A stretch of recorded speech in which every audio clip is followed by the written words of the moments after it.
Light. We all know it travels at, well, the speed of light. Or does it? When it comes to the structure of space and time, could light be the key to unlocking the final secrets of the universe? Answers may lie in the journey of 2 photons across 7 billion light-years of space, recorded by the Fermi Gamma-ray Space Telescope. And these 2 tiny particles have just opened up a whole new chapter in our understanding of light, gravity, and the universe around us.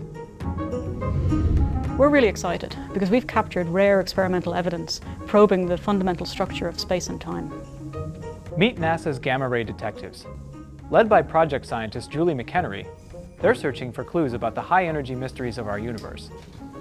But they'll need more than a magnifying glass for this. The team's one-of-a-kind tool? The Fermi satellite.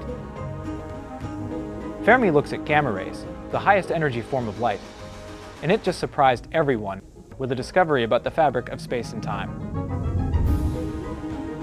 So you might be thinking, 2 tiny particles of light, why is that important? Well, you need to take the very large and the very small together to understand the universe as a whole. So far, Einstein's theory of relativity, which describes space and time as a smooth fabric that's distorted or bent by massive objects, has been a spectacularly successful explanation of gravity and the large-scale behavior of the universe.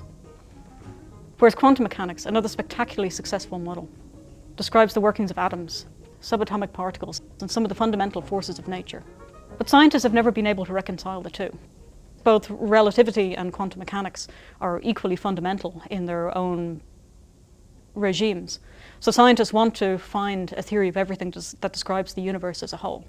And the observations that we've made of these 2 photons with Fermi takes us one step closer to achieving the goal of having a theory of everything that combines the most successful aspects of quantum mechanics and relativity into one unified theory.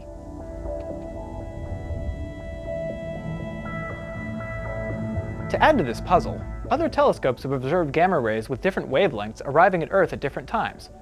According to Einstein's special theory of relativity, all forms of electromagnetic radiation, from radio and infrared to visible light to X-rays and even gamma rays, moves at the same speed. So what would explain these differences in arrival times? One simple idea is that maybe the photons were just emitted at different times. More interestingly though, maybe there was something in the very fabric of space that was causing the higher energy particle to slow down. If this is true, could Einstein have been wrong? Could a higher energy particle move slower than the speed of light?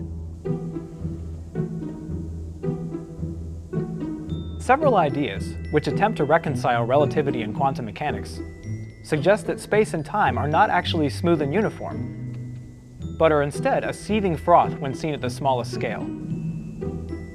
Like bubble wrap viewed from far away, at human scales this texture would be invisible. A low-energy, long-wavelength photon is unaffected by the lumpiness of space. But a high-energy, short-wavelength photon is hindered by the froth. This makes it move more slowly than lower-energy radiation, so it breaks Einstein's law that all light particles must travel at the same speed.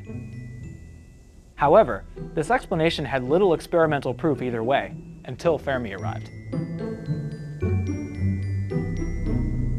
We observed a gamma-ray burst. A gamma-ray burst is a huge explosion. That gamma-ray burst produced a large number of photons, one of which had enormous energy, very short wavelengths. Those photons traveled 7 billion years to reach us, and yet the highest energy, the shortest wavelength photon, arrived within 900 milliseconds of the lower energy photons. That's a little bit like racing 2 speedboats, one through water and the other through molasses, and having them arrive at the same time. It just doesn't happen. Because Fermi saw no delay in the arrival time of the 2 photons, it confirms that space and time is smooth and continuous, as Einstein had predicted. And it shuts the door on several theories of everything that had predicted that space and time might be foamy enough to interfere with light.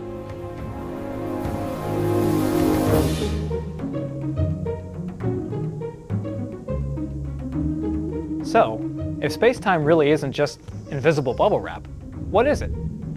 Fermi's eliminated some ideas from the mix, and that means we're one step closer to potentially unifying relativity and quantum mechanics.